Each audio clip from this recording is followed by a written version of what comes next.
गुरु प्यारी परम सत्कारी योग साथ संगत जी, राधा स्वामी जी। संगत जी, आज का रूहानियत भरा सत्संग गुरु घर की बानी में से होने जा रहा है।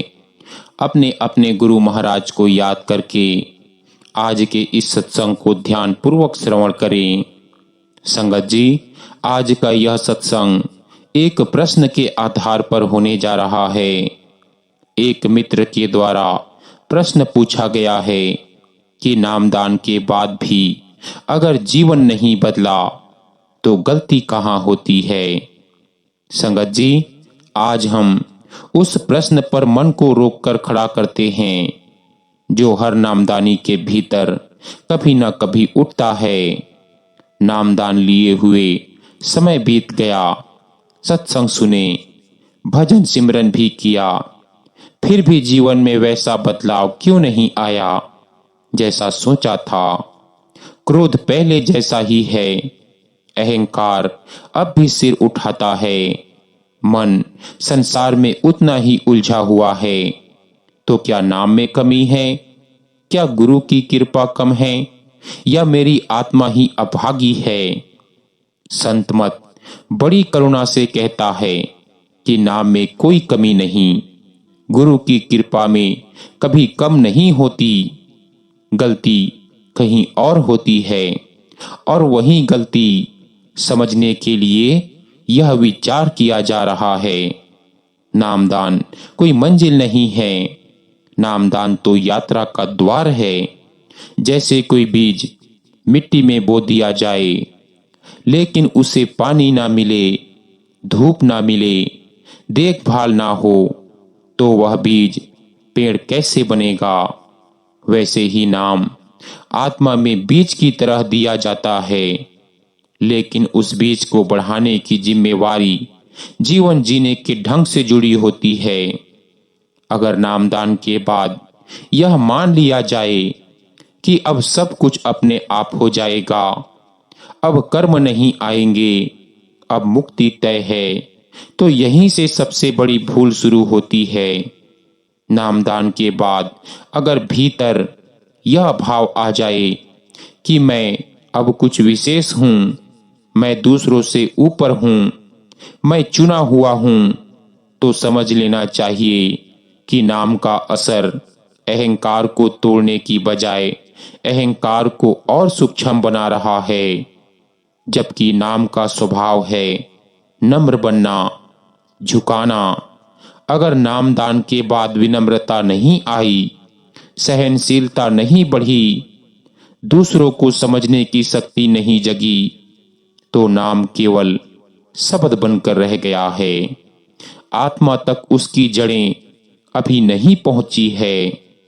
अधिकतर नामदानी यह कहते हैं कि हम रोज भजन सिमरन करते हैं, लेकिन सच्चाई यह होती है कि शरीर बैठा होता है और मन संसार में घूम रहा होता है। जीभ नाम ले रही होती है और चित्त इच्छाओं में उलझा होता है। ऐसा सिमरन आत्मा को ऊपर नहीं उठाता, बल्कि मन को और चालाक बना देता है। संत मत कहता है कि नाम कोई यांत्रिक क्रिया नहीं है, नाम तो आत्मा का अपने मूल से जुड़ने का प्रयास है। अगर सिमरन के बाद भी चिड़चिड़ापन बना हुआ है, वाणी में कठोरता है, व्यवहार में दया नहीं है, तो वहां गलती नाम में नहीं, बैठने की अवस्था में है। नामदान के बाद मन की एक बहुत गुप्त इच्छा होती है कि कुछ दिख जाए, कोई रोशनी नजर आ जाए, कोई धुन सुनाई दे, तीसरा दिल खुल जाए। लेकिन संत यह सिखाते हैं कि पहले जीवन बदलेगा, फिर दर्शन होंगे। पहले व्यवहार शुद्ध होगा, फिर भीतर का द्वार खुलेगा। अगर अभी भी झूठ, छल, कटु वचन, दूसरों को दुख देना, यही सब चल रहा है और साथ में यह अपेक्षा है कि भीतर प्रकाश दिखे, तो यह वैसा ही है जैसे कांटे बोकर फूल की आशा करना। संगत जी, नामदान कोई जादू नहीं है जो पुराने संस्कारों को तुरंत मिटा दे। नाम सहायता करता है, लेकिन चलना जीव को स्वयं पड़ता है। अगर नामदान के बाद भी वही संगति, वही आदतें, वही क्रोध, वही लोभ, वही मोह जीवन को चला रहे हैं, तो बदलाव कैसे आएगा? नाम कभी जबरदस्ती नहीं करता, वह केवल सहारा देता है, रास्ता दिखाता है, लेकिन पैर आत्मा को खुद उठाने होते हैं। अक्सर नामदानी यह कहकर मन को संतुष्ट कर लेते हैं कि गुरु ने कृपा नहीं की, गुरु दर्शन नहीं देते, गुरु सुनते नहीं।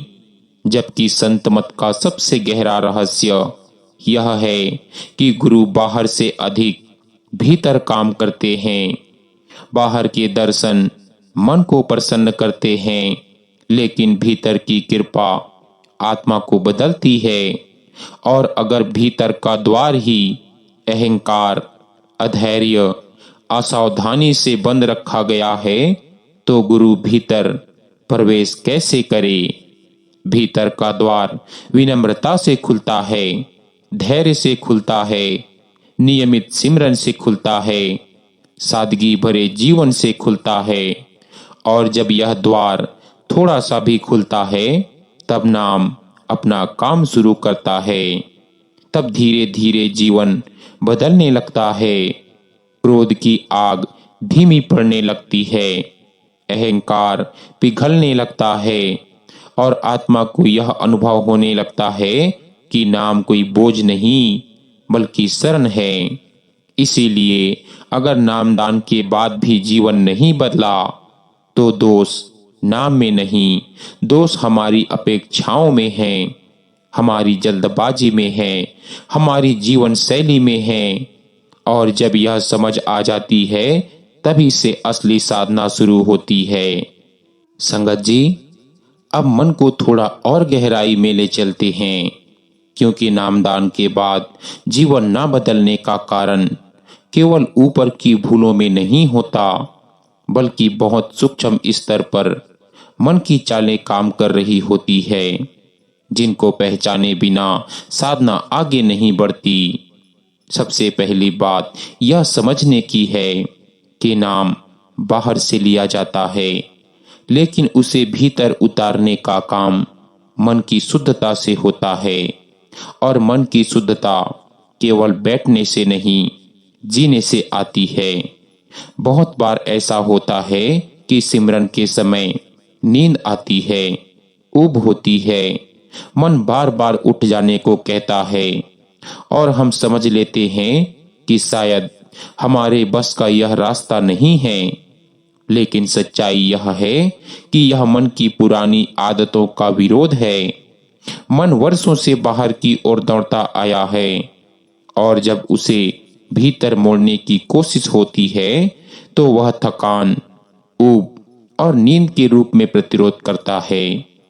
और यहीं पर जीव अक्सर हार मान लेता है, जबकि यही वह समय होता है जहां थोड़ी सी स्थिरता जीवन को बदल सकती है। संत मत कहता है, जब सिमरन में नींद आती है, तब नाम को छोड़ने की नहीं, बल्कि और प्रेम से पकड़ने की जरूरत होती है, क्योंकि उस समय नाम मन और आत्मा के बीच पुल बना रहा होता है। और अगर उस समय जीव उठ गया, तो वह पुल अधूरा रह जाता है। धीरे धीरे मन यह सीख लेता है कि थोड़ी देर बैठकर भी कुछ नहीं होने वाला, और साधना रस्म बनकर रह जाती है। नाम के भीतर न उतर पाने का एक बड़ा कारण यह भी होता है कि हम परिणाम बहुत जल्दी चाहते हैं। हम चाहते हैं कि कुछ दिखे, कुछ महीने या कुछ सालों में ही सब कुछ दिखने लगे। लेकिन संत यह समझाते हैं कि आत्मा अनंत यात्रा से आई है, उसके संस्कार भी अनंत हैं, तो उन्हें गलाने में भी समय लगता है, और यह समय केवल धैर्य से कटता है। जल्दबाजी वहां सबसे बड़ा शत्रु बन जाती है। अक्सर मन यह भी कहता है कि मैंने नामदान लिया है, इसीलिए मेरे बुरे कर्म अब नहीं आएंगे। लेकिन संत मत साफ कहता है कि नामदान के बाद भी कर्म आते हैं। फर्क केवल इतना होता है कि वे काटे जाने के लिए आते हैं, ना कि बांधने के लिए। लेकिन अगर जीव हर कष्ट में शिकायत करता रहे, गुरु से सवाल करता रहे, तो वह कर्म कटने की प्रक्रिया को और कठोर बना देता है। जबकि समर्पण से वही कर्म जल्दी और हल्के रूप में कट जाते हैं। यह भी देखा गया है कि कई नामदानी अपने जीवन में संयम और मर्यादा को हल्के में ले लेते हैं। संगति वैसी ही रखते हैं, बोलचाल वैसी ही रहती है, भोजन और विचारों की पवित्रता पर ध्यान नहीं देते और फिर कहते हैं कि भीतर शांति नहीं है। जबकि संत मत बार बार समझाता है कि बाहर की गंदगी भीतर की यात्रा को रोक देती है। मन और इंद्रियां जितनी अशांत होगी, नाम उतना ही दूर महसूस होगा। गुरु की कृपा को भी हम अक्सर अपनी समझ के अनुसार नापते हैं। अगर बाहर कुछ अच्छा हो जाए तो कहते हैं कि गुरु ने कृपा कर दी, और अगर कठिन समय आ जाए तो कहते हैं कि गुरु दूर हो गए। जबकि सच्चाई यह है कि गुरु की सबसे बड़ी कृपा वही होती है जो हमें भीतर से बदल दे, चाहे उसके लिए बाहर का सुख थोड़ा कम ही क्यों ना हो। गुरु आत्मा को सजाते हैं, मन को नहीं। और जब तक यह बात समझ में नहीं आती, तब तक जीव बार बार भ्रम में पड़ता है। संत मत यह भी कहता है कि नाम भीतर तभी उतरता है जब जीव अपने आप को सही मायने में छोटा मान ले, जब वह यह स्वीकार कर ले कि मैं कुछ नहीं कर सकता, मैं केवल कोशिश कर सकता हूँ, फल मेरे हाथ में नहीं है। और जैसे ही यह भाव आता है, वैसे ही नाम की पकड़ गहरी होने लगती है, क्योंकि तब मन का बोझ थोड़ा हल्का हो जाता है। इसीलिए अगर नामदान के बाद भी जीवन नहीं बदला, तो यह निराश होने का कारण नहीं, बल्कि यह देखने का अवसर है कि मन अभी कहां कहां खेल कर रहा है। और जैसे जैसे यह देखने की शक्ति आती है, वैसे वैसे साधना सच्ची होने लगती है। और जब साधना सच्ची होती है, तब परिवर्तन अपने आप शुरू हो जाता है, बिना शोर के, बिना दिखावे के, भीतर ही भीतर। संगत जी, अब उस परत की बात आती है जहां बहुत कम नामदानी पहुंच पाते हैं, क्योंकि यहाँ गलती बाहर दिखाई नहीं देती। यहाँ काल बड़ी शांति से काम करता है। यहाँ वह डराता नहीं बल्कि समझाता है, बहकाता नहीं बल्कि तर्क देता है। और जीव समझ ही नहीं पाता कि वह साधना करते हुए भी धीरे धीरे उससे दूर होता जा रहा है। काल की सबसे बड़ी चाल यह होती है कि वह नामदानी को यह विश्वास दिला देता है कि तुम ठीक चल रहे हो, तुम्हें कुछ बदलने की जरूरत नहीं, बस समय दो। और इसी सोच में बरसों बीत जाते हैं। ना भीतर गहराई आती है, ना जीवन में बदलाव आता है, और जीव यह मान बैठता है कि यही साधना है, जबकि भीतर सब कुछ ठहर जाता है। कभी काल यह भी कहता है कि तुम बहुत साधना कर रहे हो, अब थोड़ा संसार भोग लेना कोई पाप नहीं। कभी वह कहता है कि अभी गृहस्थी के झंझट पूरे कर लो, भजन बाद में कर लेना। कभी वह यह सोच बैठाता है कि तुम दूसरों से बेहतर कर रहे हो क्योंकि तुम नामदानी हो। और इसी तुलना में अहंकार धीरे धीरे जड़ जमा लेता है और जीव समझता है कि वह आगे बढ़ रहा है, जबकि वह वहीं घूम रहा होता है। काल की एक बहुत सूक्ष्म चाल यह भी होती है कि वह सिमरन को बोझ बना देता है। मन में यह भाव भर देता है कि रोज बैठना है, रोज समय निकालना है, रोज वही शब्द दोहराने हैं। और जब साधना बोझ बन जाती है तब नाम अपना रस खोने लगता है, क्योंकि नाम दबाव में नहीं प्रेम में फलता है। कई बार ऐसा होता है कि नामदानी भीतर से बिल्कुल सूखे हो जाते हैं, न भाव आता है न लगाव महसूस होता है, और वे समझते हैं कि शायद गुरु उनसे नाराज हैं। लेकिन संत मत कहता है कि यह भी एक परीक्षा होती है, जहां देखा जाता है कि जीव बिना रस के भी नाम को पकड़ सकता है या नहीं। क्योंकि प्रेम वही सच्चा होता है जहां कोई बदले में कुछ मांग नहीं होती। गुरु की सहायता इस समय सबसे अधिक सक्रिय होती है, लेकिन दिखाई सबसे कम देती है, क्योंकि गुरु बाहर के सहारे कम करते हैं और भीतर की शक्ति ज्यादा देते हैं। और जब बाहर से सहारा हटता है तब मन घबराता है, लेकिन आत्मा मजबूत होती है। और अगर जीव उस समय धैर्य नहीं छोड़ता तो भीतर कुछ स्थिर होने लगता है। यह भी देखा गया है कि बहुत से नामदानी दूसरों की साधना देखने लगते हैं। कोई कहता है कि मुझे रोशनी दिखी, कोई कहता है मुझे धुन सुनाई दी, और सुनने वाला अपने भीतर कमी खोजने लगता है। जबकि संत कहते हैं कि हर आत्मा की यात्रा अलग होती है। किसी को जल्दी संकेत मिलते हैं, किसी को देर से, लेकिन तुलना वहां सबसे बड़ा जहर बन जाती है, क्योंकि वह संतोष को खा जाती है। काल जीव को या तो भविष्य में उलझाता है या अतीत में, या तो यह सोच बैठाता है कि आगे चलकर सब ठीक हो जाएगा, या यह याद दिलाता है कि पहले भी कुछ नहीं हुआ, अब क्या होगा।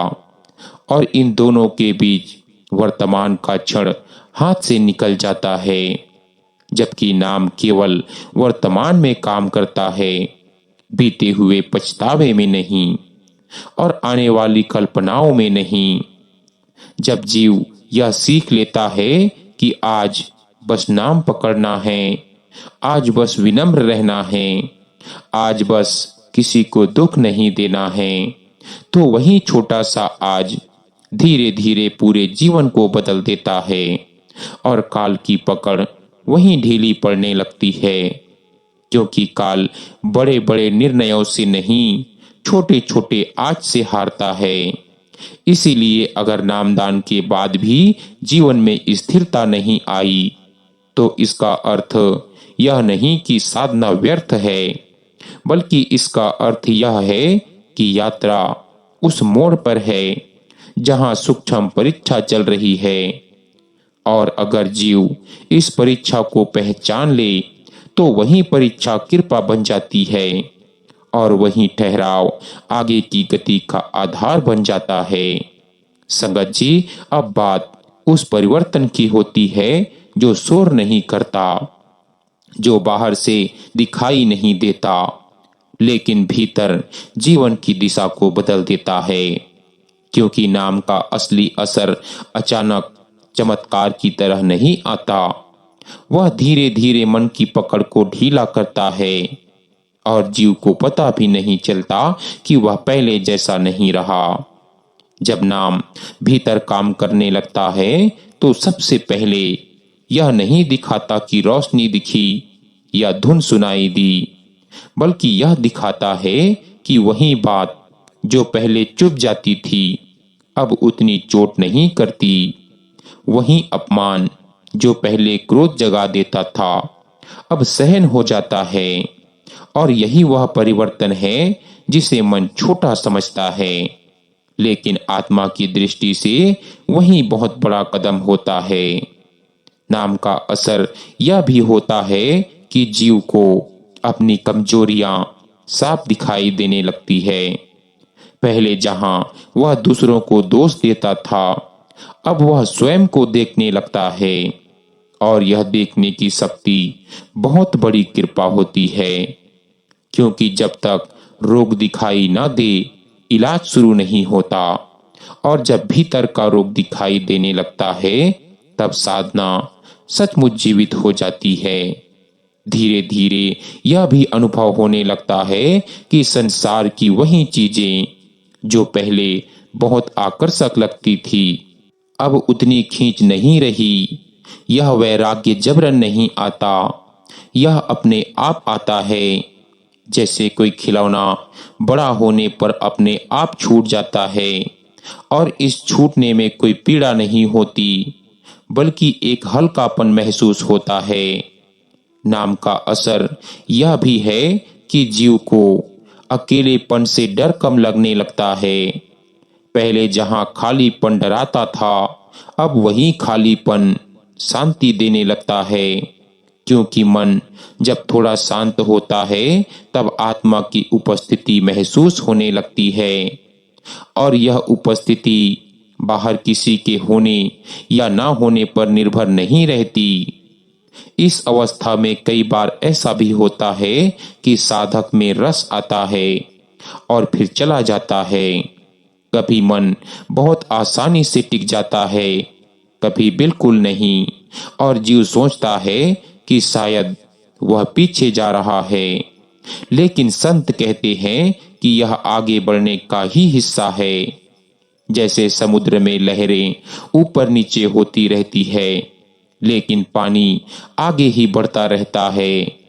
नाम का एक गहरा असर यह भी होता है कि जीवन में घटनाएं बदलती नहीं लेकिन उन्हें देखने की दृष्टि बदल जाती है। वही परिस्थिति जो पहले बोझ लगती थी अब सीख बन जाती है। वही दुख जो पहले तोड़ देता था अब भीतर कुछ सिखाकर चला जाता है। और यही वह अवस्था है जहां कर्म करते हैं बिना शोर के। धीरे धीरे जीव यह समझने लगता है कि गुरु हर समय साथ है, भले ही दिखाई ना दे। और यह विश्वास किसी तर्क से नहीं आता, यह भीतर के अनुभव से आता है। जब कठिन समय में भी मन पूरी तरह टूटता नहीं, जब भीतर कहीं कहीं कोई सहारा बना रहता है और वही सहारा गुरु की मौन उपस्थिति होती है। इस स्तर पर सबसे जरूरी बात यह होती है कि जीव स्वयं को विशेष ना माने, क्योंकि जैसे ही यह भाव आता है कि अब मैं आगे बढ़ गया हूं वहीं से गिरावट शुरू हो जाती है। इसीलिए संत बार बार कहते हैं कि नाम के साथ दास भाव का होना जरूरी है और इसे गहरा करो, क्योंकि दासता ही वह पात्र है जिसमें कृपा ठहरती है। अगर नामदान के बाद जीवन में छोटे छोटे परिवर्तन आने लगे हैं तो समझ लेना चाहिए कि नाम काम कर रहा है। भले ही मन अभी भी शिकायतें करे, भले ही अपेक्षाएं पूरी ना हो, क्योंकि आत्मा का रास्ता मन की इच्छाओं से होकर नहीं गुजरता, वह समर्पण से होकर गुजरता है। और जब यह समर्पण थोड़ा सा भी सच्चा हो जाता है तब नाम जीव को उठाने लगता है, बिना यह बताए कि वह कहाँ ले जा रहा है। बस इतना भरोसा देता है कि जो हो रहा है वह ठीक हो रहा है। और यही भरोसा धीरे धीरे पूरे जीवन की दिशा बदल देता है। संगत जी, अब इस यात्रा के अंतिम पड़ाव पर आकर मन को बहुत धीरे से यह बात समझाई जाती है कि नामदान के बाद जीवन बदलने का अर्थ यह नहीं था कि संसार मिट जाएगा, दुख खत्म हो जाएगा या मन बिल्कुल शांत हो जाएगा, बल्कि इसका अर्थ यह था कि इन सब के बीच आत्मा अकेली नहीं रहेगी। और यही सबसे बड़ी कृपा है। जब जीव पीछे मुड़कर देखता है तो उसे एहसास होता है कि जिन बातों को वह असफलता समझता रहा वहीं उसकी साधना बनती चली गई। जिन रुकावटों से वह परेशान होता रहा वहीं उसके अहंकार को तोड़ने का साधन बनी। और जिन क्षणों में उसे लगा कि कुछ भी नहीं हो रहा, उन्हीं क्षणों में भीतर बहुत कुछ घट रहा था। नाम का मार्ग बहुत शांत होता है। यह मन की तरह शोर नहीं करता। यह धीरे धीरे आत्मा को उसके बोझ से हल्का करता है। और जब आत्मा हल्की होने लगती है, तब जीवन अपने आप सरल होने लगता है। भले ही परिस्थितियां वैसी ही क्यों ना हो, क्योंकि अब जीव उन परिस्थितियों से लड़ता नहीं, उसे समझकर पार करने लगता है। अब यह बात साफ होने लगती है कि गुरु ने कभी छोड़ा नहीं था। गुरु ने कभी दूरी नहीं बनाई थी। दूरी तो मन की धारणाओं ने बनाई थी। और जैसे जैसे वे धारणाएं टूटती गई, वैसे वैसे गुरु की उपस्थिति भीतर स्पष्ट होती चली गई। बिना किसी रूप के, बिना किसी शब्द के, केवल सहारे के रूप में। अब इस अवस्था में जीव यह भी स्वीकार कर लेता है कि अभी यात्रा पूरी नहीं हुई। अभी भी कमजोरियां हैं, अभी भी मन भटकता है। लेकिन अब उसमें घबराहट नहीं रहती, क्योंकि भरोसा आ गया होता है कि जो हाथ थामे हुए हैं वह कभी छोड़ेगा नहीं। और यही भरोसा साधना की सबसे बड़ी पूंजी बन जाती है। अब नाम किसी लक्ष्य तक पहुंचने का साधन नहीं रह जाता, बल्कि जीने का तरीका बन जाता है। उठते बैठते, चलते फिरते, अकेलेपन में, भीड़ में, हर जगह भीतर कहीं ना कहीं वही स्मरण चलता रहता है। और वही स्मरण धीरे धीरे जीवन को पवित्र बनाता है। जब कोई नामदानी यहाँ तक पहुँचता है, वह दूसरों को उपदेश नहीं देता, वह अपने जीवन से बोलता है। उसकी शांति, उसकी सहनशीलता, उसका सरल व्यवहार ही उसका सत्संग बन जाता है। और यही नाम का सबसे सुंदर फल है। और अगर अंत में भी मन यह पूछे कि क्या जीवन बदल गया, तो उत्तर यही होता है कि जीवन शायद वैसा ही दिखता है, लेकिन उसे जीने वाला बदल गया। और जब जीने वाला बदल जाता है, तो वही सबसे बड़ा परिवर्तन होता है। इसी बोध के साथ यह सत्संग पूर्ण होता है। इस प्रार्थना के साथ कि नाम का बीज हर आत्मा में अपने समय पर फले और गुरु की कृपा हर कदम पर साथ रहे, चाहे दिखाई दे या ना दे। सो गुरु प्यारी सत्कार योग साथ संगत जी, आज का यह रूहानियत भरा सत्संग यहीं समाप्त होता है।